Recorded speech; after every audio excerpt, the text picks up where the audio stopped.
بسم الله الرحمن الرحيم الحمد لله رب العالمين وبه نستعين ولا حول ولا قوة إلا بالله العلي العظيم وصلى الله على نبينا محمد وعلى آله وصحبه وسلم أما بعد السلام عليكم ورحمة الله وبركاته الحمد للهนะครับก่อนอื่นก็ขอชุกรต่ออัลลอฮฺซุบฮานะฮูวะตะอาลานะครับพี่น้องที่รักที่มีเกียรติทุกท่านนะครับด้วยกับอัสบาบนะครับงานดาวะงานศาสนาเราเนี่ยนะพี่น้องทำให้ได้มีโอกาสมาพบกับพี่น้องนะครับเรียกว่าเหนือสูงสุดนะเกือบจะสุดประเทศไทยแล้วนะครับพี่น้องนะในภาคเหนือบอกว่าถ้าวันนี้ไม่ใช่งานนี้เราก็ไม่ได้มานะเพราะเราก็ไม่รู้จะมาทำไมเหมือนกันนะครับญาติพี่น้องอะไรต่างๆไม่มีนะแต่ว่าที่มาได้เพราะอัลลอฮฺซุบฮานะฮูวะตะอาลาให้เรามาในงานศาสนา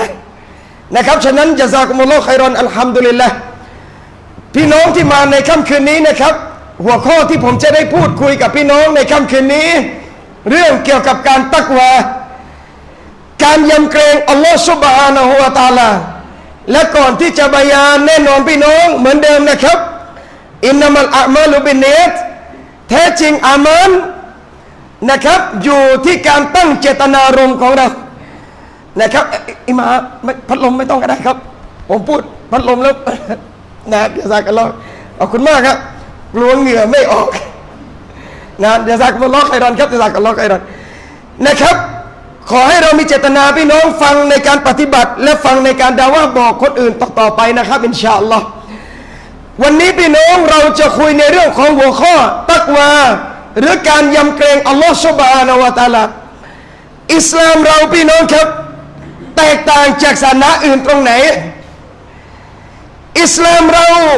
ไม่เหมือนกับต่างศาสนิกตรงไหนรู้ไหมพี่น้องเราถูกสอนให้กลัวให้เชื่อมั่นในสิ่งที่สายตาเรามองไม่เห็นสิ่งนี้เป็นสิ่งที่แปลกมากจนคนที่ไม่ใช่มุสลิมอาจจะมีคำถามว่ามุสลิมละหมาดทำไมมุสลิมทำไมถึงไม่ทำอย่างนั้นมุสลิมทำไมต้องถือศีลอดทำไมไม่ไปแอบดื่มน้ำทำไมไม่ไปแอบกินข้าวทำไมต้องละหมาดทำไมต้องทำซะกาตทำไมต้องไอ้นั่นทำไมต้องไอ้นี่ทำไมต้องกราบไหว้อัลลอฮ์เราก็บอกว่าด้วยกับการถูกสั่งสอน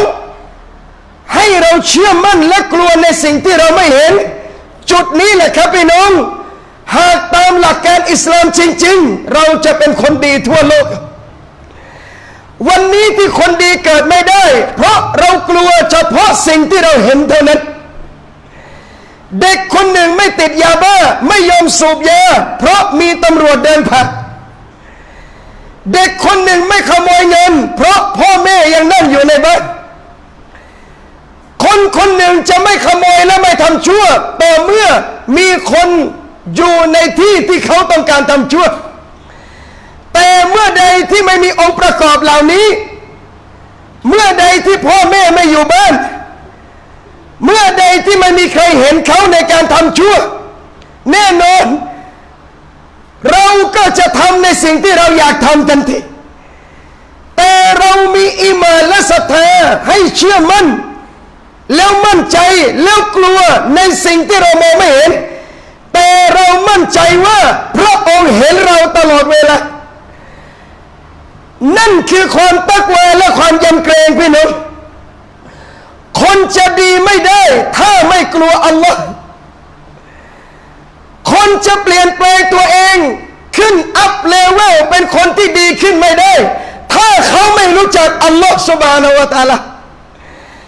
ตัวอย่างยังไงพี่น้องที่รักครับตัวอย่างคือการที่ท่านนบีศ็อลลัลลอฮุอะลัยฮิวะซัลลัมได้สอนแก่ประชาชนซอฮาบะห์ในยุคแรกนบีสอนอะไรอะพี่น้องแก่ซอฮาบะห์ที่สังคมมีการดื่มเหล้าสังคมมีการฆ่ากันตายสังคมมีการแบ่งชนชั้นสังคมแห่งการแบ่งอำนาจ สังคมแห่งความเสื่อมเสียนบีแก้ปัญหาสังคมยังไงอันดับแรกนบีแก้อันดับแรกคือการฝังหัวใจมนุษย์ให้กลัวอัลลอฮ์ก่อนเลย13 ปีพี่น้องที่รักในการฝังหัวใจซอฮาบะห์จนขนาดที่ว่าหลังจาก13 ปีผ่านไปอัลลอฮ์ใช้ให้ซอฮาบะห์ทำอะไรเขาทำได้หมดเลยวันนี้เรากลัวอัลลอฮ์ยังไม่จริงยำเกรงอัลลอฮ์ยังไม่ได้ตักวายังไม่เกิดภาพพี่น้องเขาเรียกว่าภาพที่ออกมา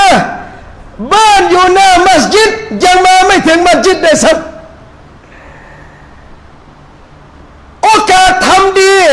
อยู่เอื้อมมือแท้ๆแต่เขายังตอบสนองไม่ได้เพราะอะไรพี่น้องเขายังไม่กลัวและไม่ตักวาต่ออัลลอฮฺซุบฮานะฮูวะตะอาลาตรงนี้แหละครับพี่น้องจึงไม่แปลกรุกลหนึ่งในการกล่าวคุตบะห์ในวันศุกร์ทุกศุกร์ไม่ถือว่าเป็นคุตบะห์หากปราศจากการสั่งเสียให้มีความกลัวอัลลอฮ์เราจึงได้ยินบ่อยมากอิตตะกุลลอฮ์โอซีคุมบิตตะกวัลลอฮ์สั่งเสียพวกท่านให้กลัวอัลลอฮ์ให้ยำเกรงอัลลอฮ์อุมัรบินอับดุลอาซิซเคยกล่าวครั้งหนึ่งบอกว่าตักวานั้นวัลอามิรูนอะลัยฮาคนที่สั่งใช้ให้มีความตักวาคนเหล่านี้มีจำนวนเยอะมากไหมจริงหรือไม่คนสอนศาสนาเขาเตะคุตบะห์ในมัสยิดในมัจลิสไหนก็ตามจะมีคนบอกพี่น้องให้มีความกลัวอัลลอฮ์อยู่เสมอจำนวนมากแต่อุมัรกล่าวว่าวัลอามิลูนอะลัยฮาแต่คนที่จะตักวาแล้วกลัวอัลลอฮ์จริงๆนั้นมีจำนวนน้อยมากๆจริงครับตักวาวัดกันไม่ได้ตอนอยู่ในที่เยอะๆกันแบบนี้หากอยากรู้ว่าท่านตักวาอัลลอฮ์แค่ไหนจงดูเวลาท่านอยู่คนเดียวแปลกไหมพี่น้องคนประเภทหนึ่งที่อัลลอฮ์ซุบฮานะฮูวะตะอาลาจะให้เขาอยู่ใต้ร่มเงาอารัชในวันกิยามะห์ยอมลาซิลอิลลาซิลวันที่ไม่มีร่มเงาใดๆนอกจากการร่มเงาของพระองค์เท่านั้นดวงอาทิตย์อยู่คืบกับหัวท่าน1 ใน 7ประเภทที่จะได้อยู่ใต้อารัชของอัลลอฮ์ในร่มเงานั้นคือบุคคลหนึ่งที่ผู้หญิงที่สวยแล้วรวยชวนเขาให้ทำซินาผมถามเราและถามท่านถ้าผู้หญิงขี้เหร่ชวนทำซินาแล้วไม่ทำเนี่ยนะเป็นเรื่องพื้นๆนี่สวยแล้วรวยด้วย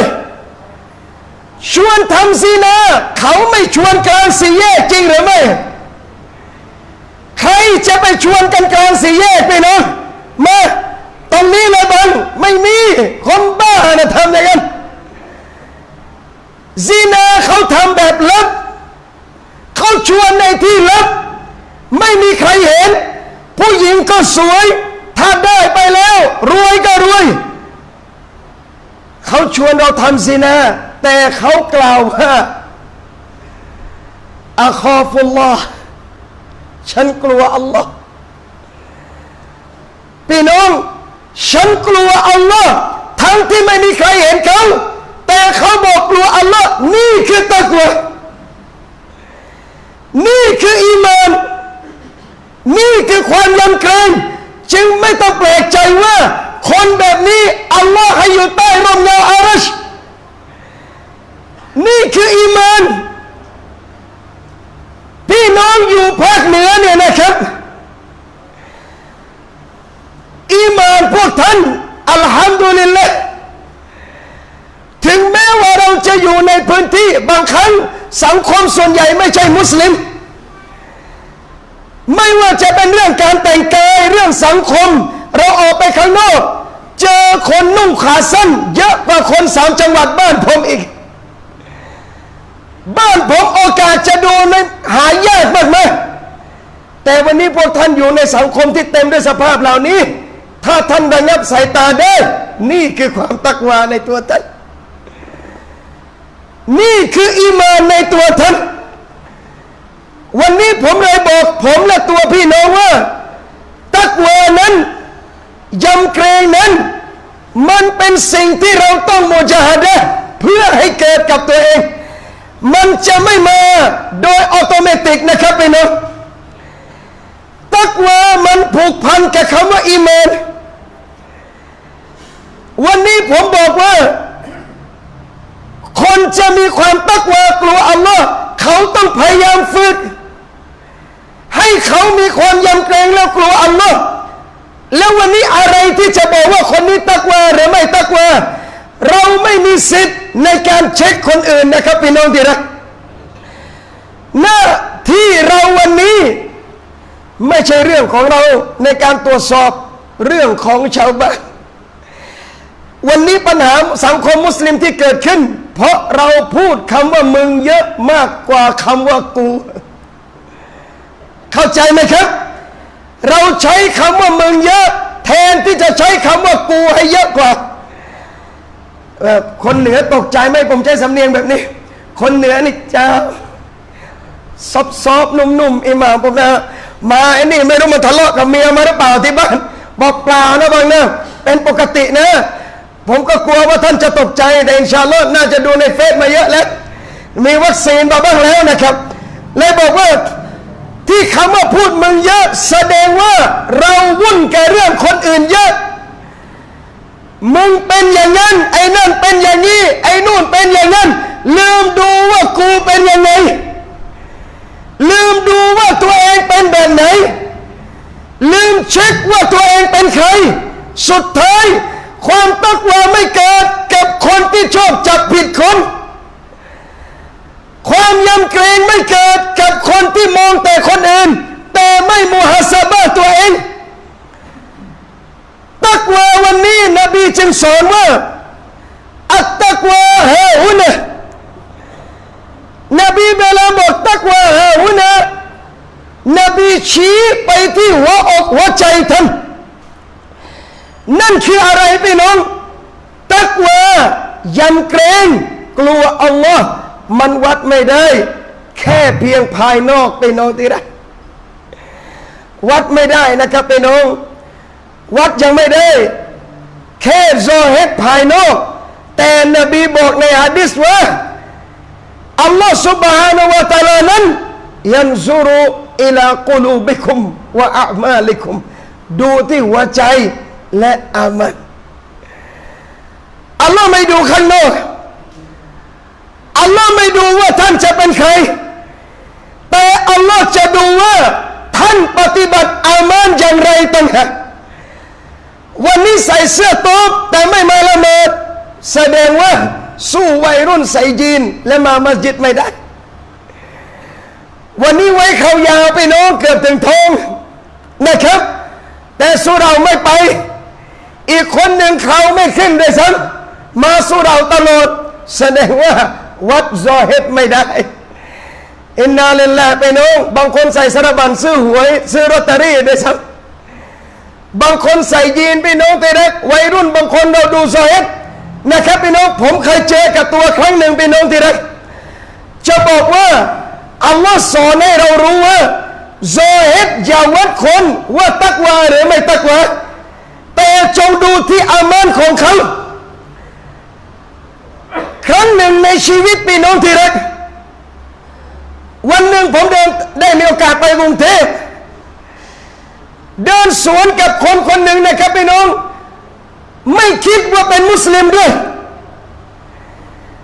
แต่งชุดสากลชุดทำงานเขาอะนะเสียบหูฟังมาเดินสวนกับผมบนสะพานเลย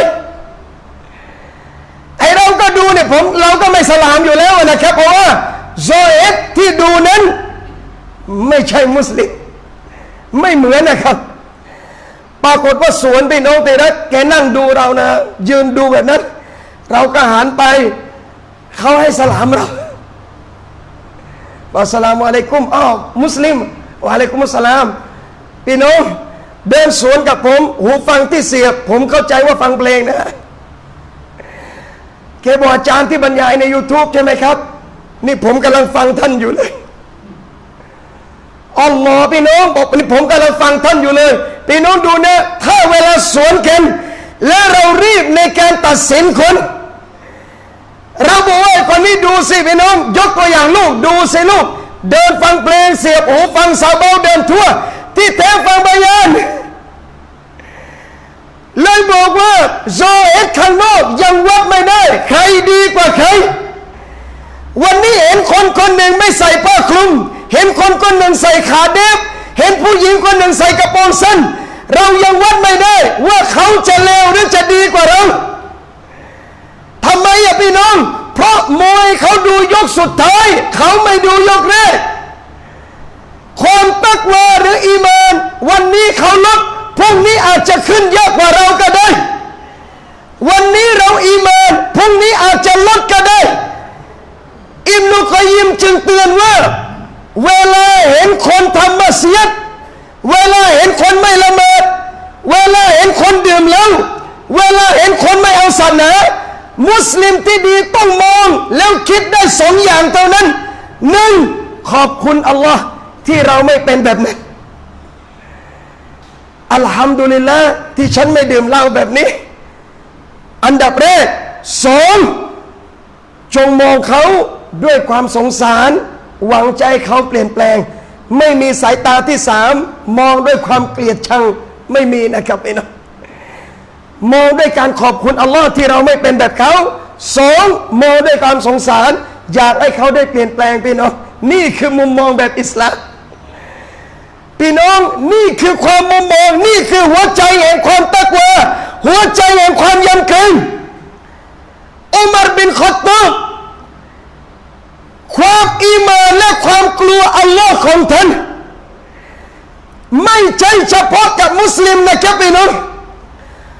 อุมัรเป็นคนเสียงดังมากอุมัรเป็นคนดุมากแต่ครั้งหนึ่งอุมัรบินค็อฏฏอบเดินผ่านคริสเตียนคนหนึ่งนะครับพี่น้องอายุมากแล้วอุมัรมองดูคริสเตียนคนนั้นอุมัรร้องไห้คนถามว่าอุมัรทำไมร้องไห้อุมัรกล่าวว่าฉันร้องไห้เขาอยู่มา80 ปีแล้วแต่ยังไม่ได้รับฮิดายะห์ร้องไห้ให้กับคนที่ไม่ได้รับฮิดายะห์ในขณะที่อุมมัตอิสลามในปัจจุบันเรามองด้วยสายตารังเกียจด้วยซ้ำเรามองด้วยสายตาดูถูกด้วยซ้ำพี่น้องที่รัก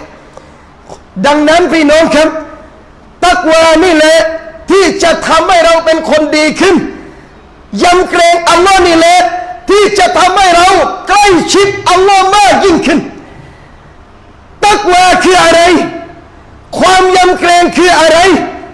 อาลีบินอบีตอลิบให้ความหมายตักวาสวยงามมาก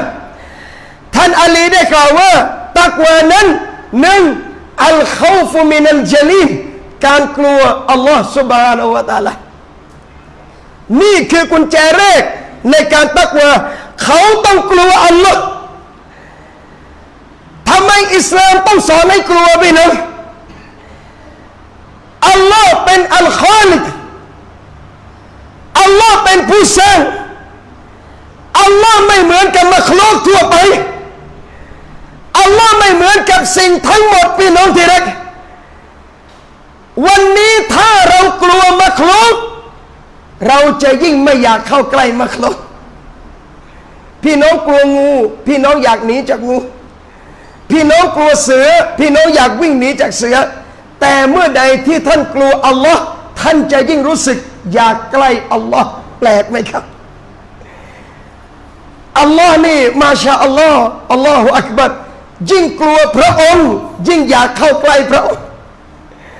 ยิ่งกลัวพระองค์ยิ่งอยากขยับเข้าใกล้พระองค์แล้วความกลัวอัลลอฮ์จะเกิดได้ยังไงพี่น้อง องถามตัวเองนะทุกคนนะครับว่าเราเริ่มละหมาด5 เวลาได้เมื่อไหร่จุดแรกในการคิดและกลับมาละหมาดได้ท่านคิดอะไรถึงกลับมาได้คนหนึ่งเคยผ่านชีวิตที่เลวร้ายจุดอะไรที่เขาเปลี่ยนแปลงตัวเองและกลับมาหาอัลลอฮ์ได้เพราะกลัวพี่น้องที่รักผมไปบะยานที่สงขลาพี่น้องครับเมื่อ2 วันที่ผ่านมามีเจ้าหน้าที่ตำรวจคนหนึ่งมานั่งฟังด้วยเป็นมุสลิมเราบอกอาจารย์ครั้งแรกที่ผมฟังบะยานท่านผมไม่ดูหน้าท่านฟังเสียงอย่างเดียวครั้งแรกในชีวิตผมในการเปิดฟังบรรยายผมเปิดเจออาจารย์ผมฟังผมไม่ดูหน้าผมฟังเสียงอย่างเดียวเวลาฟังแล้วนะอุสตาดนะน้ำตาผมไหลออก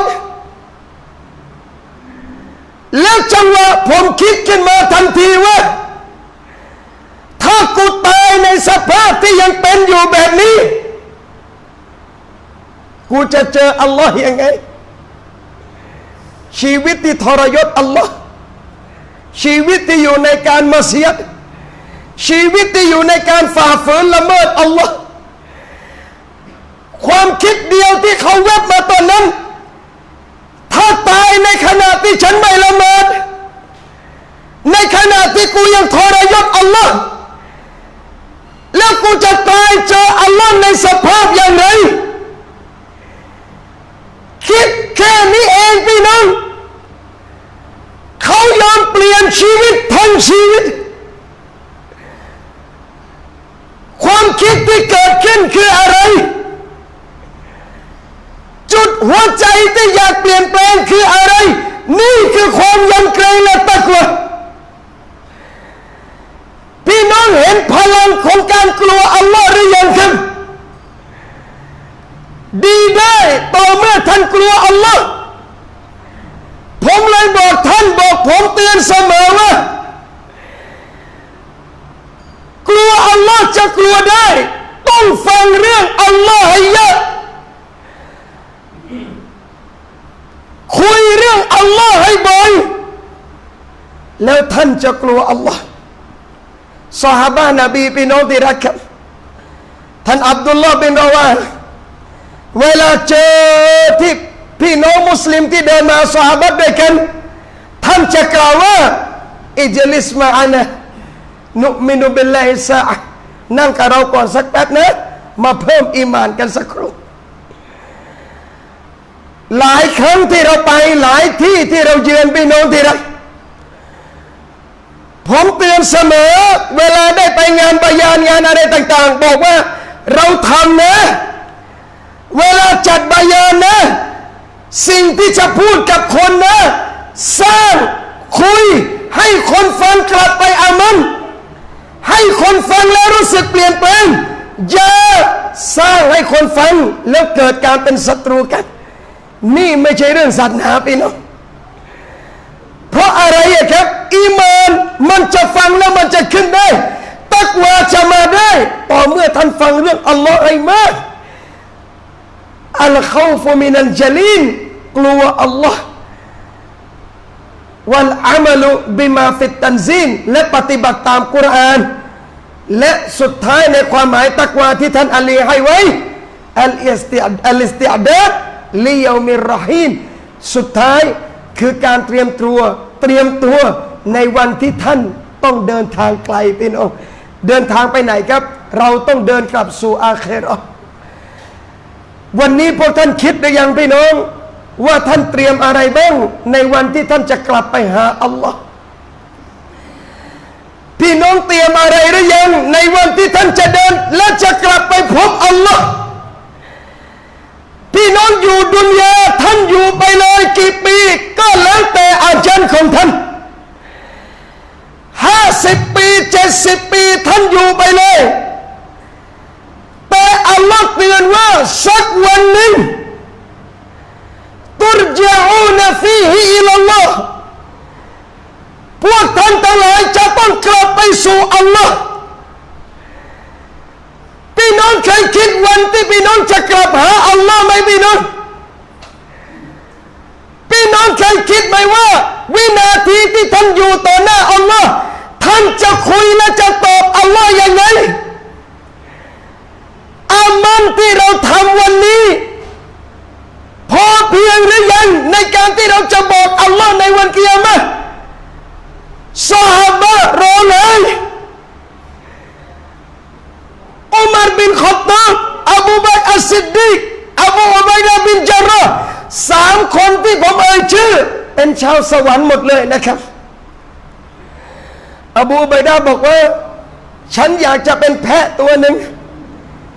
ให้คนในครอบครัวเชื่อฉันและทำแกงกินให้หมดอย่าให้สดอย่าให้เหลือเนื้อแม้แต่นิดเดียวจะได้ไม่ต้องเจอความรุนแรงในวันกิยามะห์อุมัรบินค็อฏฏอบความกลัวของท่านอุมัรจะร้องไห้อยู่ตลอดเวลาเป็นประจำสม่ำเสมอถ้าพี่น้องดูประวัติซอฮาบะห์พี่น้องอุมัรบินค็อฏฏอบใบหน้าของท่านจะมีรอยสีดำอยู่ตรงแก้มเสมอพี่น้องจนเป็นเหมือนแผลเป็นเนื่องจากน้ำตาอุมัรบินค็อฏฏอบที่ร้องไห้บ่อยมากชาวสวรรค์เขาร้องไห้เยอะแต่พวกเราหัวเราะมากกว่าร้องของเรานี่ยังเป็นชาวอะไรยังไม่รู้เลยนะครับอามันที่เราทำอัลลอฮ์รับหรือยังก็ไม่รู้บาปที่เราทำผ่านมาในอดีตอัลลอฮ์ยกโทษให้หรือยังก็ไม่รู้แต่เราหัวเราะเหมือนชื่อเข้าไปในสวรรค์แล้วพี่น้องผมเลยบอกเตือนท่านว่าตักวานะกลัวอัลลอฮ์ทำในสิ่งที่อัลลอฮ์ใช้ทิ้งในสิ่งที่อัลลอฮ์ห้ามนี่คือตักวาแล้วเมื่อใดที่ท่านตักวาแบบนี้เกิดประโยชน์ท่านจะได้เกิดอะไรบ้างกับตัวท่านพี่น้องอันดับแรกอัลลอฮ์ตะอาลาจะรักพี่น้องคนที่มีความยำเกรงอัลลอฮ์อัลลอฮ์จะรักเขาอัลลอฮ์จะพอใจเขาพี่น้องครับชีวิตเราชีวิตหนึ่งที่เกิดมาเนี่ยเราต้องการอะไรมากที่สุดพี่น้องต้องการอะไรมากที่สุดในชีวิตท่านเราต้องการเงินนะครับ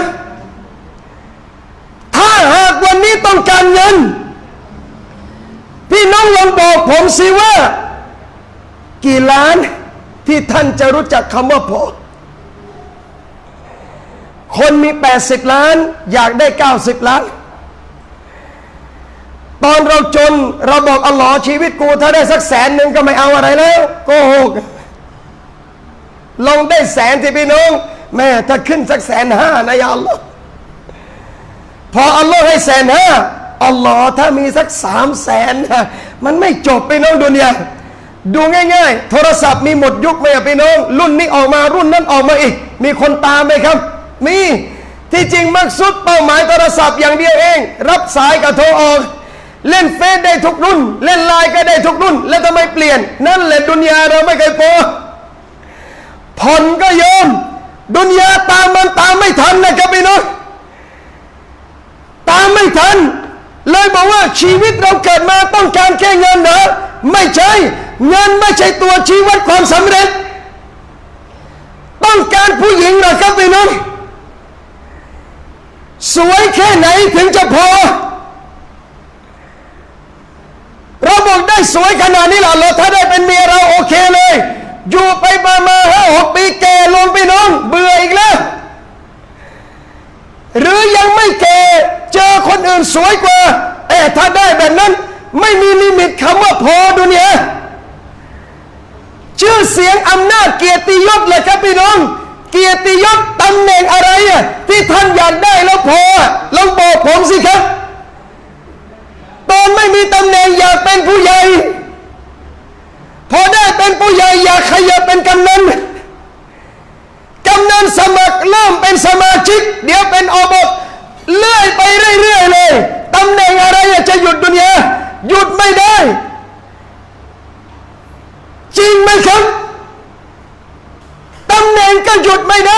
และเป้าหมายชีวิตสุขที่สุดคือตำแหน่งนะ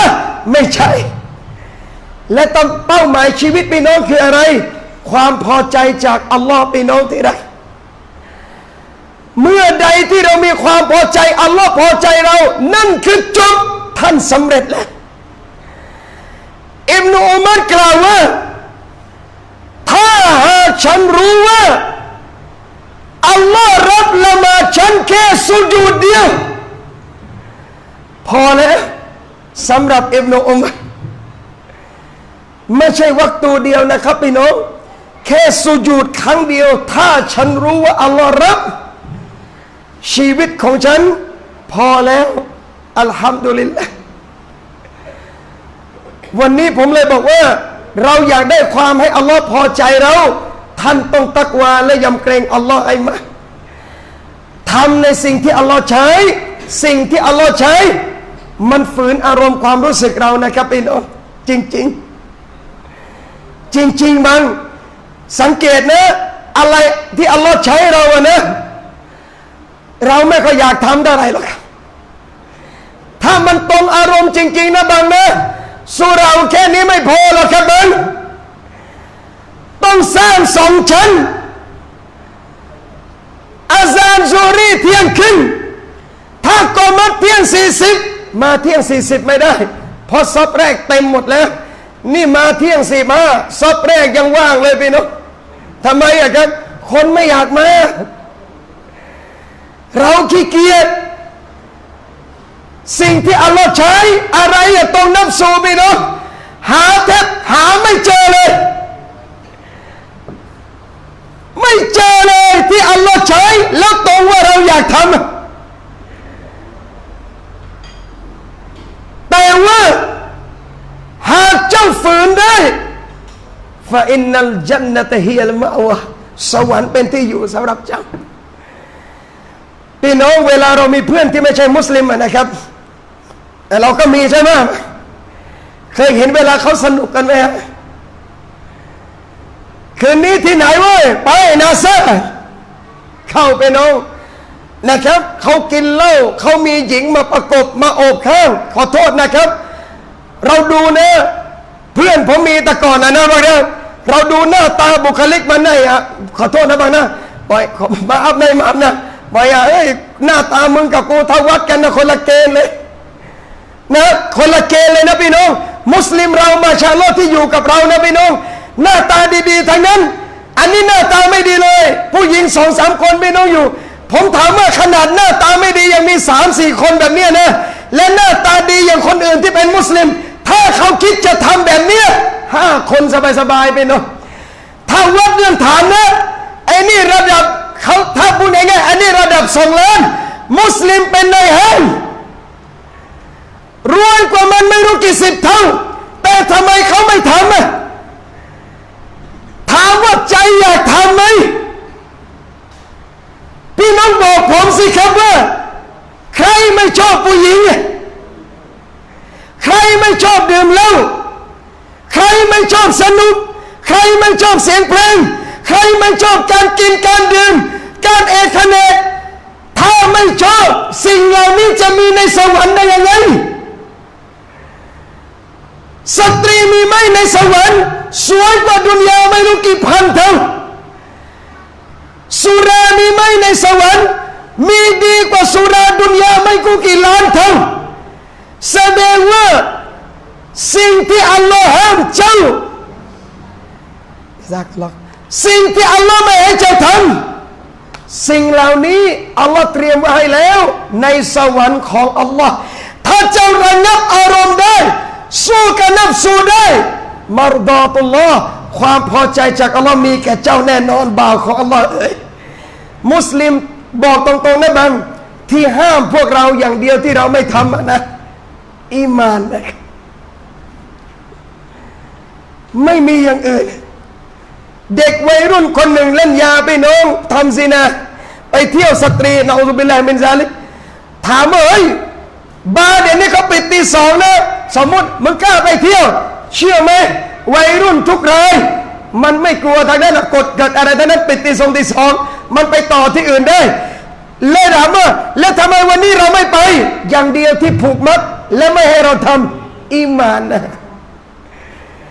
ความกลัวอัลลอฮ์เองเด็กติดยาคนหนึ่งไปน้องเลิกยาได้บอกมึงเลิกยาทำไมกลัวโดนจับบอกไม่เป็นไรอาจารย์จับยังไงประกันก็ได้จับยังไงไม่มีประหารชีวิตหรออาจารย์เสพยาแล้วเลิกทำไมไม่ได้กลัวกฎหมายแล้วไม่ได้กลัวโดนจับที่เขาเลิกเพราะกลัวอัลลอฮ์จบไหมครับโอกาสที่เราจะกินเงินช่อลาดบังหลวงสมมติเราเป็นคนทำงานนะโอกาสจะกินเงินใต้โต๊ะเป็นแสนล้านเอาก็ไม่มีใครรู้กินก็ไม่มีใครว่าแต่ทำไมเราไม่เอาอย่างเดียวกลัวอัลลอฮ์แล้วพี่น้องลองบอกผมสิว่าการที่คนคนหนึ่งกลัวอัลลอฮ์แล้วชีวิตเขาจะตกต่ำแบบไหนยกให้ผมดูสักข้อสิครับไม่มีทางพี่น้องที่รักครับนี่คือความยำเกรงอัลลอฮ์จะพอใจท่านสองเมื่อใดที่พี่น้องมีความตักวายำเกรงอัลลอฮ์จะให้การงานในชีวิตง่ายได้หมดเลยจริงๆทำไมเรารู้เพราะอัลลอฮ์บอกว่าไม่ยัตกิลละและใครที่ยำเกรงอัลลอฮ์ยะจัลลูมินอัมริฮิยุสราอัลลอฮ์ใช้กิจการงานเขาง่ายได้ทั้งหมดเลยจริงไหมครับพี่น้องดูคนยำเกรงอัลลอฮ์ขายของยังไงก็แล้วแต่อัลลอฮ์ให้ง่ายเวลาอาซานมาละหมาดได้แต่ใครที่ไม่ยำเกรงอัลลอฮ์ขายของร้านอยู่ใกล้มัสยิดยังมามัสยิดไม่ได้เลยพี่น้องฝึกในการกลัวอัลลอฮ์กิจการทุกอย่างง่ายได้พี่น้องจริงๆครับชีวิตผมนะบางนะมาอัลฮัมดุลิลละห์อัลลอฮ์ให้ผมได้เจอคนเจอพี่น้องตอนสมัยผมเรียนผมรู้จักไอ้บางคนหนึ่งนะครับพี่น้องขับรถตู้วินรับจ้างขึ้นรถตู้วินนะพี่น้องเราขึ้นไปกับเขาตอนเราเป็นนักเรียนอยู่เนี่ยนะบางนะรถตู้วินก็ขับเหมือนปกติทั่วไปแต่วินไอ้บางคนนี้แตกต่างจากคนอื่นยังไงรู้ไหมลูกค้าอยู่ตรงหน้ารถตู้วินมากี่คันก็แล้วแต่ปกติมันจะแย่งกันรับลูกค้าไอ้บางคนนี้ขับปกติบอกไม่เป็นไรอาจารย์ริสกีเราก็ริสกีเราอัลลอฮ์ให้เท่าไหร่ก็แค่นั้นมีเวลาจอดทำละหมาดพี่น้องผมขึ้นรถไอ้บางคนนั้นผ่านไปประมาณ20กว่าปีล่าสุดไปเจอกรุงเทพอัลฮัมดุลิลละห์จากคนขับรถตู้รับจ้างเดี๋ยวนี้เปิดโรงเรียนเองได้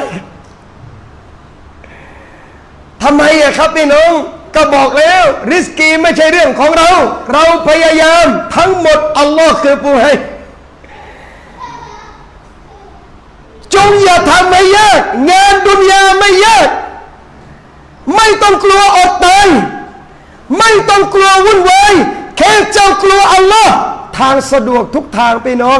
ดูนบีมูซาอะลัยฮิสสลามสุดทะเลแล้วไม่มีทางแล้ว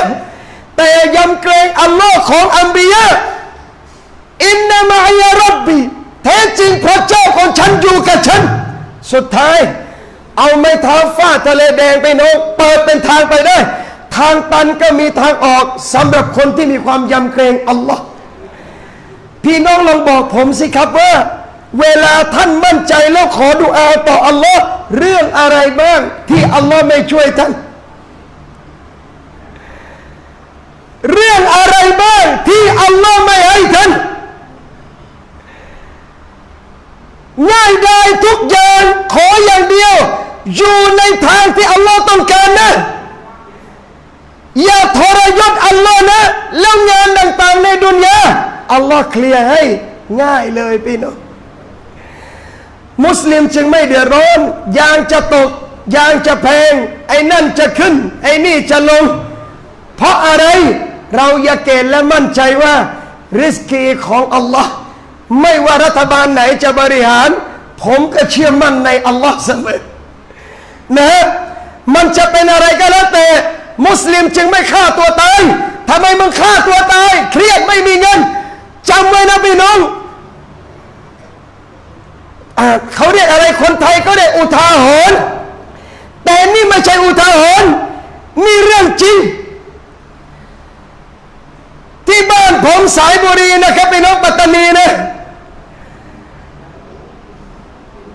มีหมาอยู่ตัวนึงมีขา4 ขาแต่หัก1 ข้างเดิน3 ขาผมมากับลูกผมบอกให้ลูกดูมันนะลูกดูนะดูหมานะมาอัดมาชี้ไปทางท่านนะเพราะวันนั้นมาอยู่ฝั่งขวามาไปบอกดูหมานะลูกหมาตัวนี้3 ขาเองนะมันเดินขาเป๋1 ข้างไม่มีเจ้าของไม่มีคนเลี้ยงลองดูสิมีกินไหมหมาอัลลอฮ์ท้องเต็มทุกวันไปน้องทีละท้องมีอาหารเป็นประจำบอกดูหมาขาเป๋ยังอัลลอฮ์ยังไม่ทิ้งเลยแล้วคนที่กราบไหว้สุญูดอัลลอฮ์จะปล่อยให้ท่านจนอดตายได้ยังไงพี่น้องขออย่างเดียวยำเกรงอัลลอฮ์กิจการง่ายหมดเลยพี่น้องครับปัญหาต่างๆที่เข้ามาในงานท่านเวลาท่านทำงานท่านทำธุรกิจเคยเจอปัญหาบททดสอบไหมครับเจอลูกค้าเชิดบ้างเดี๋ยวคิวไอ้นั่นเข้าเดี๋ยวมีจำไว้นะเมื่อใดเจอปัญหานั่นอัลลอฮ์เตือนแล้ว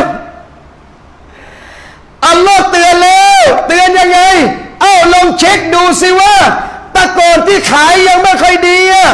ตะก่อนที่ยังจนอยู่นะอามันมัสยิดมาได้ไหมมาได้พออัลลอฮ์ให้ดุนยาเขาเริ่มมีเงินสู่เราเริ่มไม่ไปสู่เราเริ่มไม่มาอัลลอฮ์ให้รู้สึกตั้งแต่ตอนนี้ถ้าเตาบัดตัวโอกาสดีขึ้นเหมือนเดิมพี่น้องแต่ถ้าไม่รู้สึกตัวมันจะยิ่งจนลงต่อให้มีเงินเยอะแต่อัลลอฮ์จะให้วุ่นวายตลอดชีวิตพี่น้องจริงไหมครับพี่น้องสังเกตอย่าเชื่อผมอย่างเดียวนะผมมนุษย์นะครับพี่น้องอาจจะโกหกท่านก็ได้อาจจะหลอกพี่น้องก็ได้อย่าเชื่อหมดสังเกตแล้ววัดกับกุรอานกับหะดีษดูที่ผมพูดจริงหรือไม่ที่ผมพูดจริงหรือไม่คนไม่แบ่งเวลาให้อัลลอฮ์เลยอัลลอฮ์จะให้มันวุ่นตลอดเวลาทำในที่อัลลอฮ์พอใจยำเกรงอัลลอฮ์ให้ง่ายพี่น้องเราดูนักธุรกิจ1,000 ล้านด้วยซ้ำมาชาอัลลอฮ์มัสยิดมาได้มีเวลาพาเมียลูกฟังศาสนาพี่น้องทำไมเขาทำได้ของเราขายก๋วยเตี๋ยวเองพี่น้องบอกทำไมไม่ไปละหมาดเลยบังไม่ทันอาจารย์อัลลอฮ์ขายสบู่นกแก้วพี่น้องซองหนึ่ง6 ก้อนกำไร5 บาทเราบอกไม่ทันบางคนขายเพชรด้วยซ้ำได้เวลาละหมาดแขวนป้ายหน้าร้านพักละหมาด15 นาทีนั่นเขากำไรเป็นแสนเขายังแขวนป้ายหยุดละหมาดได้ของเรากำไร5 บาทหยุดไม่ได้พี่น้องเสียดายเลยไม่แปลกไอ้บังเฮ้ยอย่างมึงนี่ลำบากตลอดชีวิตแล้วลองบอกผมสิครับว่าใครมั่งกี่คนที่ทุ่มกับดุนยาขนาดนั้นแล้วรวยขึ้นหรือถึงรวยขึ้นก็ไม่สบายอัลลอฮ์ให้วุ่นตลอดพี่น้องตีนะสังเกตสิครับคนหาดุนยาจนลืมอัลลอฮ์มีเงินเยอะก็ไปไหนไม่ได้ทำไมกลัวหมดเลยกลัวคนงัดกลัวคนปล้นกลัวไอ้นั่นกลัวไอ้นี่สุดท้ายอยู่กับบ้านโดนปล้นทั้งคนทั้งบ้านเลยพี่น้องที่นี่ดุนยานี่ดุนยาฉะนั้นแล้วยำเกรงอัลลอฮ์อินชาอัลลอฮ์มันจะเป็นส่วนให้งานพี่น้องง่ายได้3เมื่อใดที่ท่านกลัวอัลลอฮ์อัลลอฮ์จะเปิดบารักัตให้لو أن أهل القرى آمنوا واتقوا لفتحنا عليهم بركات من السماء والأرض หากแม้นชาวเมืองนั้นอีหม่านและยำเกรง อัลลอฮ์บอกเราจะเปิดบารักัตให้จากชั้นฟ้าและแผ่นดินอะไรบารักัตความจำเริญริสกีอัลลอฮ์จะให้วันนี้ผมบอกว่าการค้าขายมุสลิมการทำงานปัจจัยยังชีพดุนยาที่เราลำบาก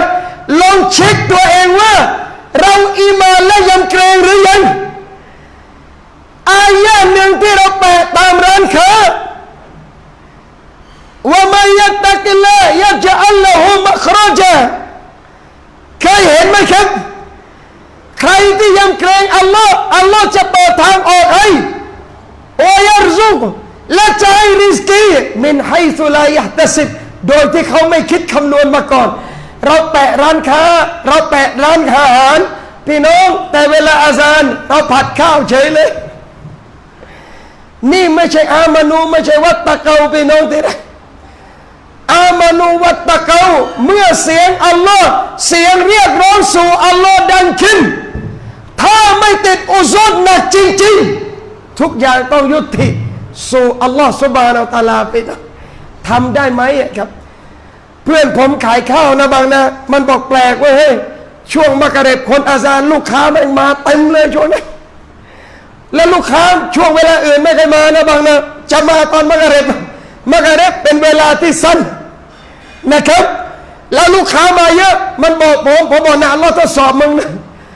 ดูว่ามึงจะไปละหมาดได้ไหมถ้ามึงเห็นว่าลูกค้ามานี่ริสกีทั้งนั้นเลยไม่เป็นไร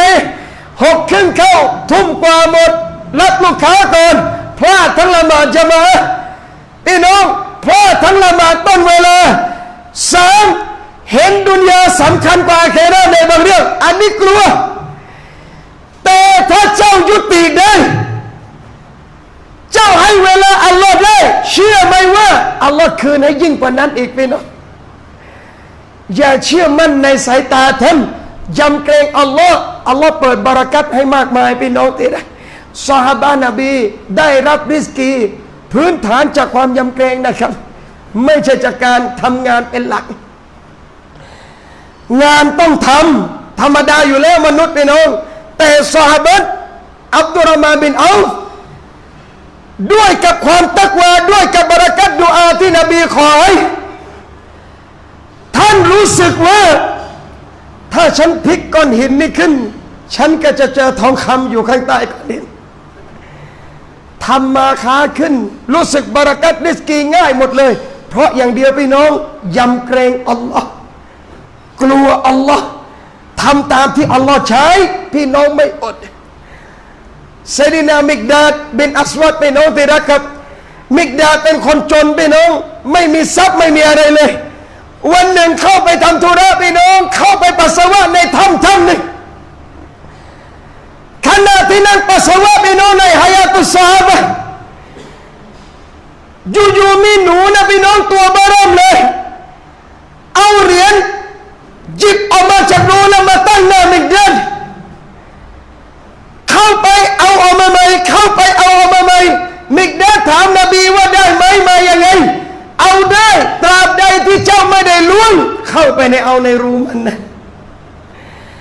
ริสกีมายังไงนั่นความหมายที่ผมพูดริสกีมายังไงอัลลอฮ์ให้ได้ยังไงผ่านความยำเกรงพี่น้องเราคนหนึ่งนะครับมุสลิมแต่ก่อนใช้ชีวิตแบบไม่รู้จักอิสลามพอเตาบัตตัวพอเลิกในการทำชั่วแบบนั้นอัลลอฮ์ให้เสียภรรยาคนนั้นไป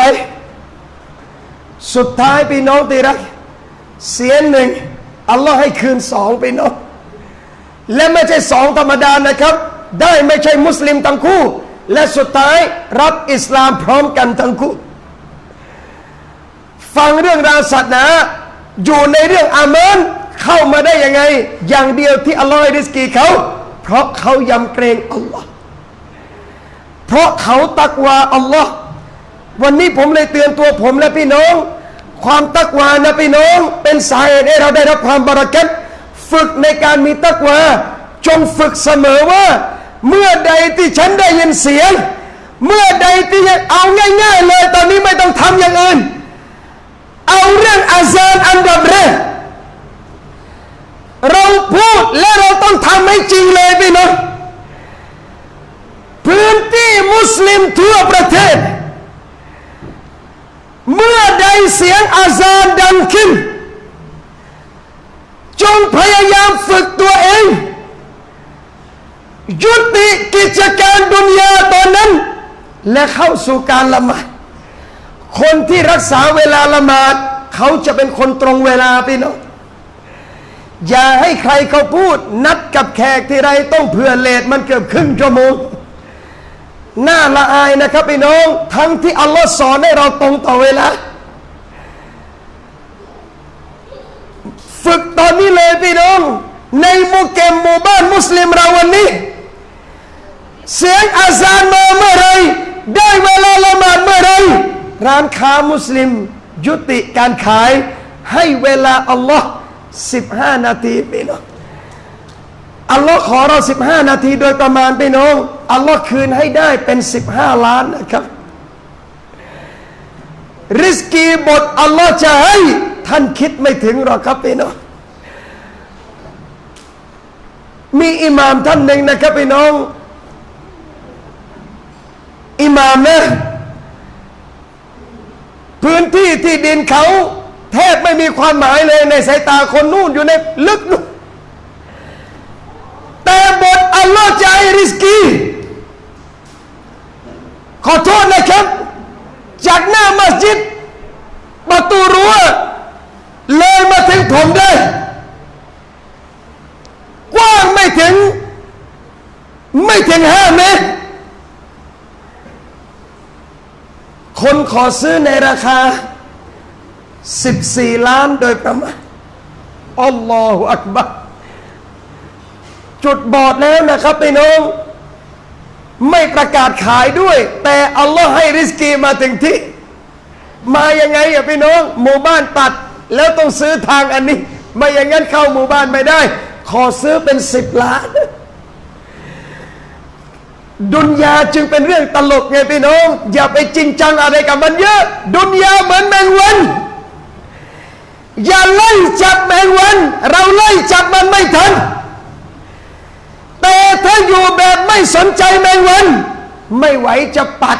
เข้ามาเรื่อยเลยจริงไหมครับดุนยาแบบนั้นเลยไม่วิ่งเข้าหามันเดี๋ยวมันมาหาท่านเองแต่ถ้าวิ่งไล่มันเมื่อไหร่ไม่ทันแน่นอนพี่น้องที่รักไม่เชื่ออย่าเพิ่งเชื่อสิครับอย่าเชื่อผมนะพรุ่งนี้กลางวันว่างๆเข้าตลาดวิ่งจับแมงวันมือเปล่าให้ผมดูสิครับอาจจะจับได้แต่เหงื่อหอบเข้าโรงพยาบาลแหละพี่น้องเอ้ยจับยากแต่ไปดูร้านขายเนื้อร้านขายไก่อัลลอฮ์ไม่ไหวจะแขวนแผ่นซีดีพี่น้องไม่ไหวจะแขวนถุงน้ำไอ้ที่ไม่อยากได้แมงวันมาเต็มเลยไอ้ที่ต้องการจะจับแมงวันจับไม่ทันนี่แหละดุนยาอย่าไล่เจ้าไล่มันไม่ทันอยู่ทำไม่รู้เรื่องอยู่กับเจ้าของเดี๋ยวมาให้เลือกกันไม่ไหวเลยพี่น้องจริงไหมครับอยู่ดุนยาให้ทันพี่น้องอย่าให้ดุนยาหลอกเราต้องอยู่อย่างคนยำเกรงอัลลอฮ์และดุนยาจะรับใช้ท่านอยู่อย่างคนตักวาอัลลอฮ์ดุนยาจะรับใช้ท่านจริงพี่น้องผมไม่พูดท่านเจอกับตัวท่านเองพี่น้องเจอกับตัวพี่น้องเองเอาง่ายๆนะครับพี่น้องคนบทอัลลอฮ์จะให้เกียรติจะให้เขา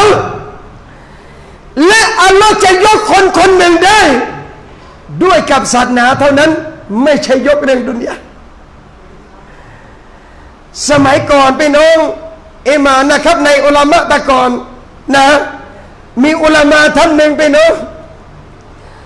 อยู่ทันในยุคคอลิฟะท่านหนึ่งแต่ไม่ใช่ซอฮาบะห์นะครับคอลิฟะท่านนี้เวลาจะมาตะวาฟกะบะห์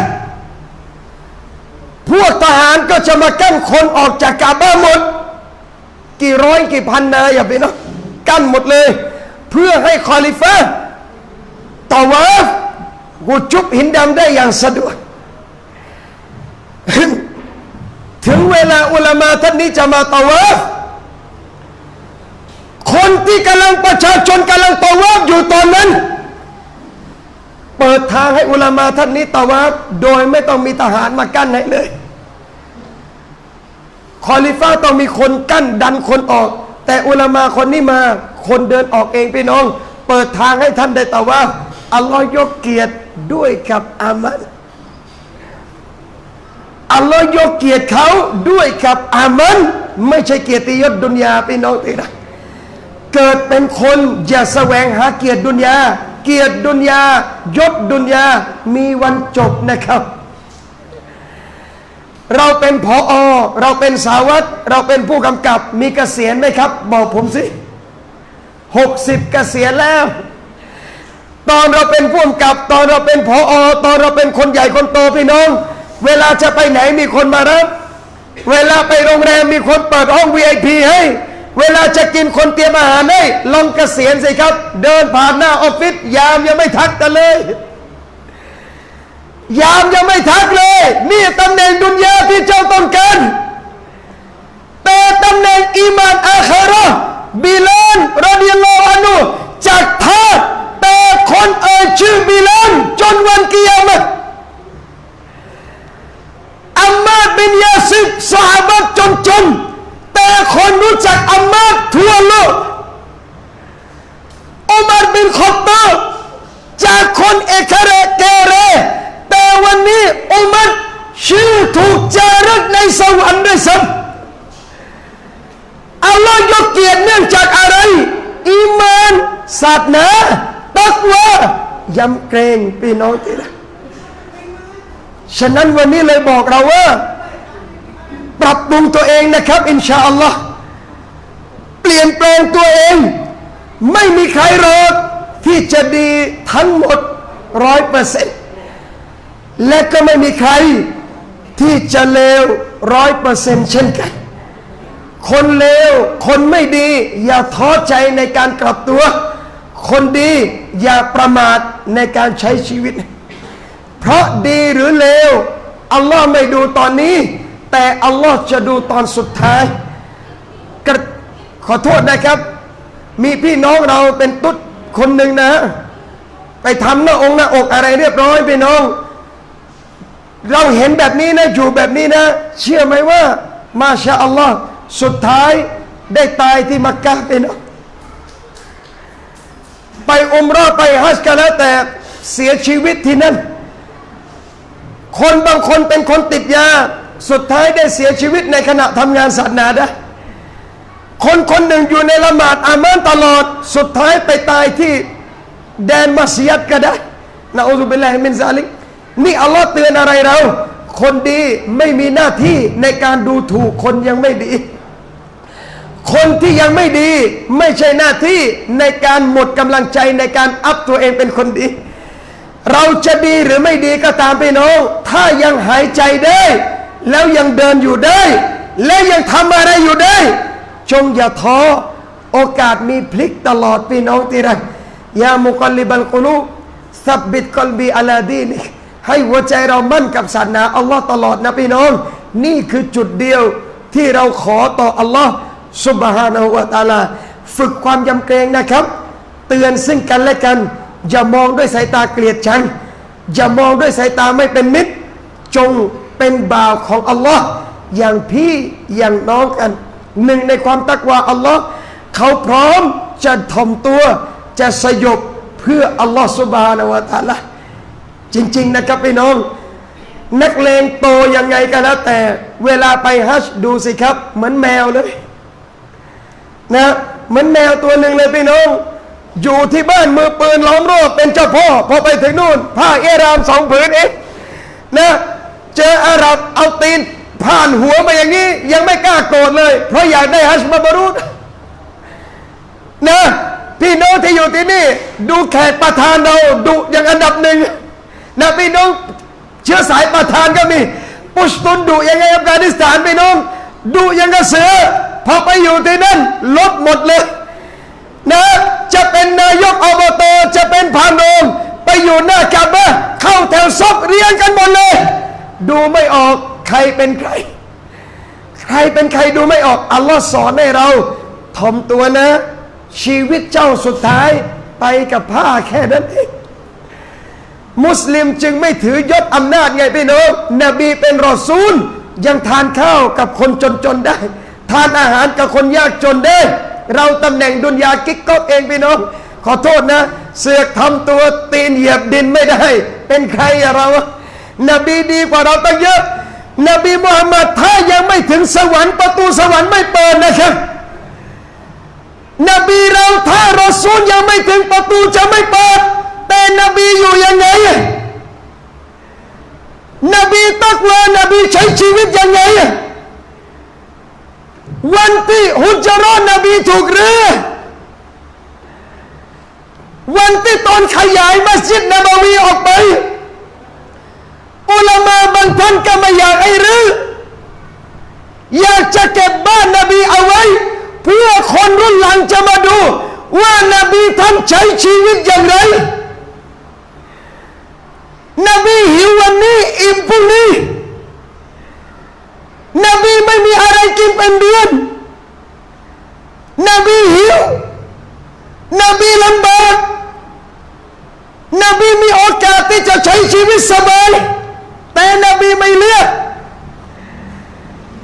นบีมีโอกาสที่จะใช้ชีวิตเยี่ยมราชาด้วยซ้ำแต่นบีไม่เลือกทำตัวอย่างให้อุมมะห์ตักวายำเกรงต้องคู่กับการถ่อมตนด้วยพี่น้องที่รักอินชาอัลลอฮ์